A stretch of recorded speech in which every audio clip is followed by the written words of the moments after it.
There's one white for the Indiana team who is a superstar.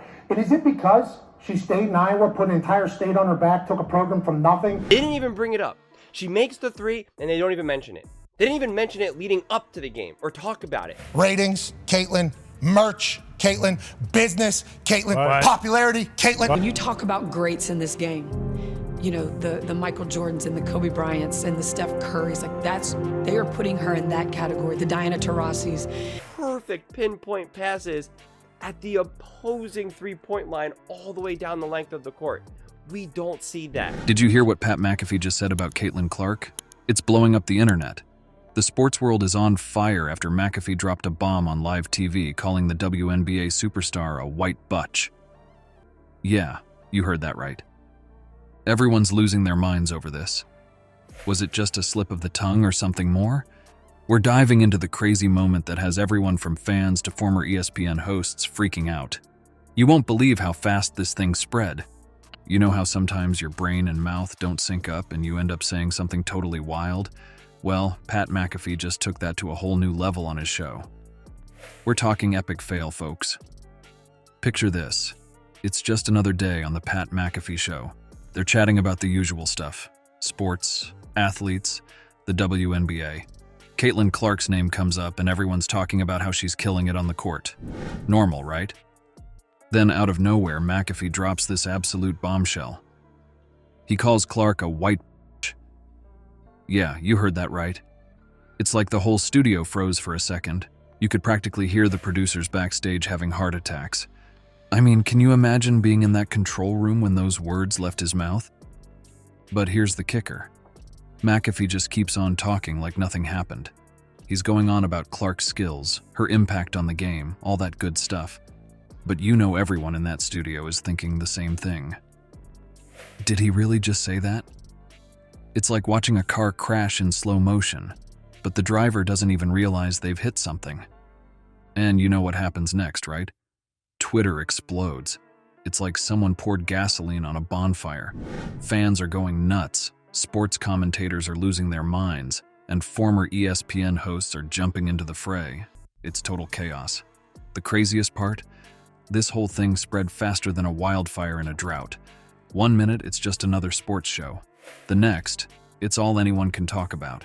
McAfee's name is trending, Clark's fans are up in arms, and ESPN execs are probably having emergency meetings in some boardroom.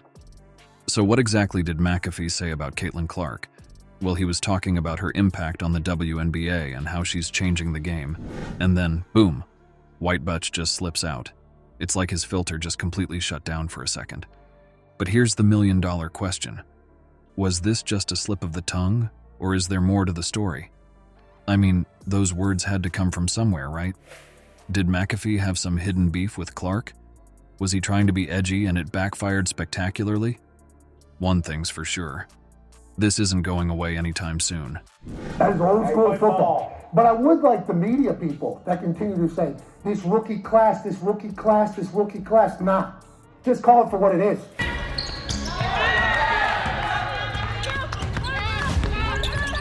Caitlin Clark as being the superstar in Indiana. Now, when I was saying it, I legitimately meant it in a complimentary fashion, like this is...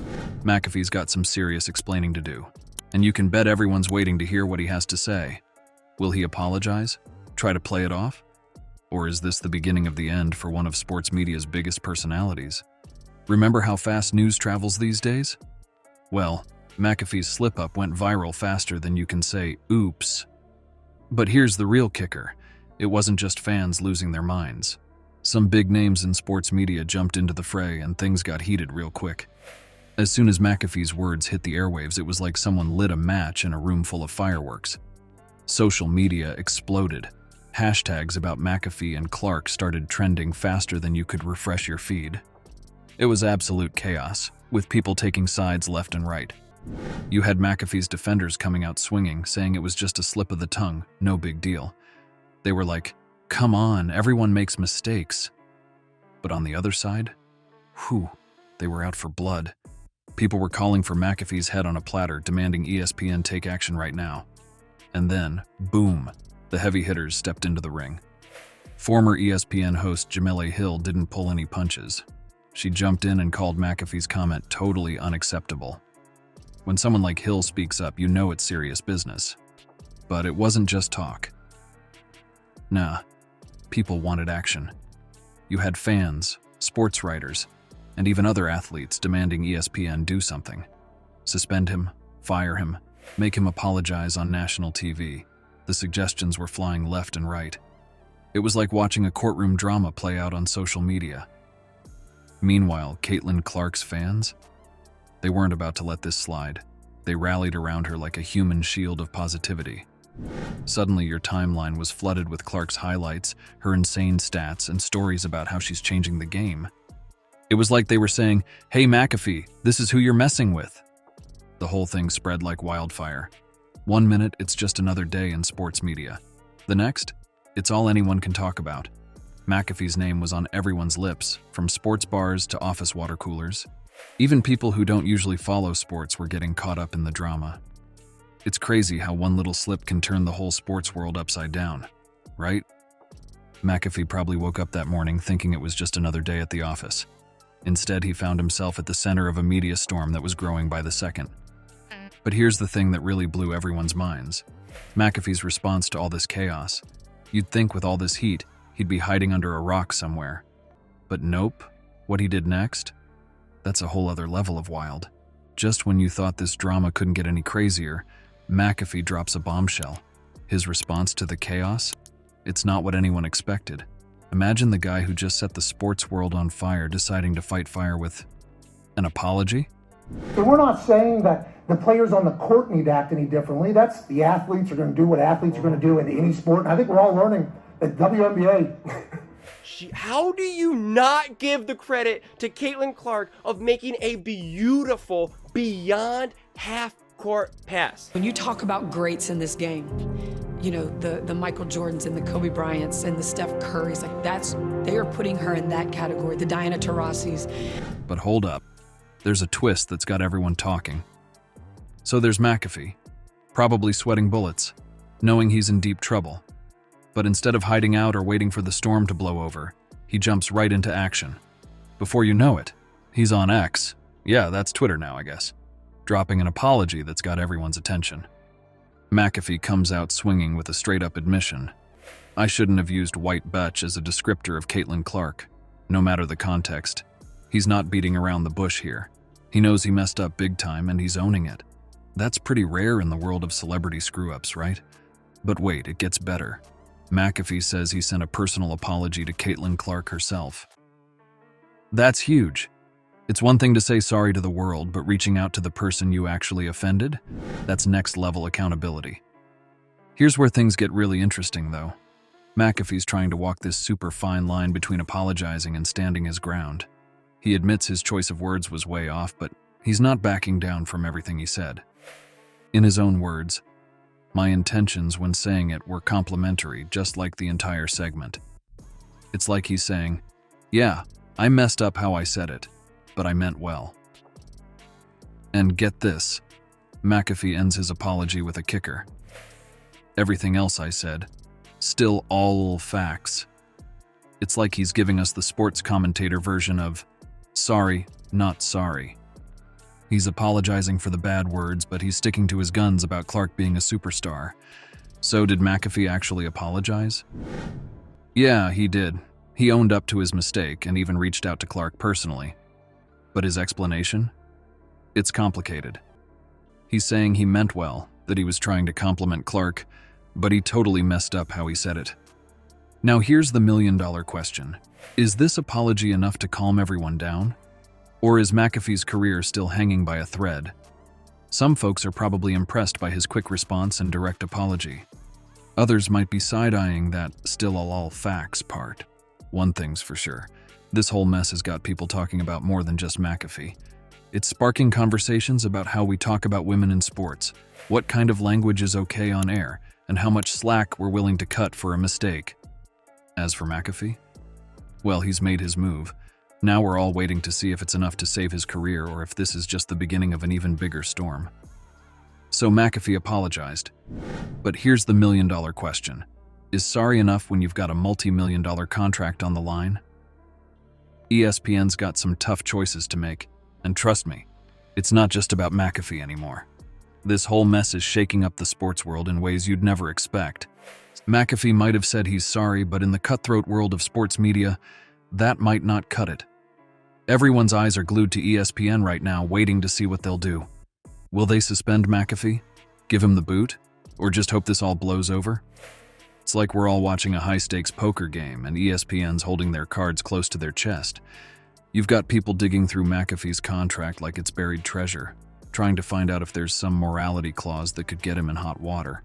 I mean, can you imagine being the lawyer who has to figure out if calling someone a white bitch on air breaks the rules? To a multiple-year success story? Is it because she would go on to break the entire points? Like I said, she's a special player. She commands so much defensive attention. And I think that's one of the things that separates her in terms of winning that Rookie of the Year. I hope that the WNBA and sports media and ex-WNBA players would show a little bit more respect to Caitlin Clark.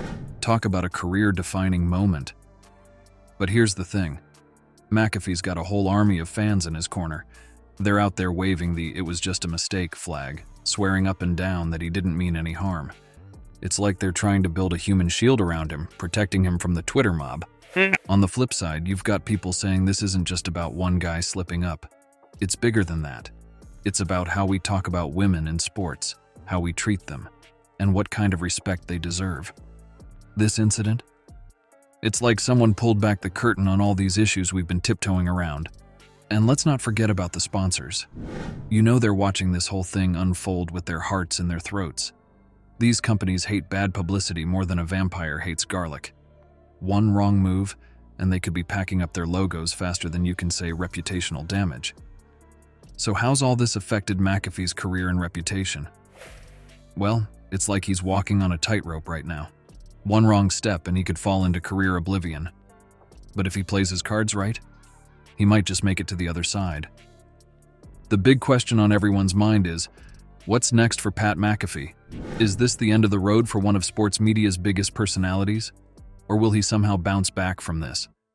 And let's zoom out for a second. What does this whole mess say about sports media in general? Are we seeing a shift in what's acceptable, or is this just a blip on the radar? One thing's for sure, this story's far from over.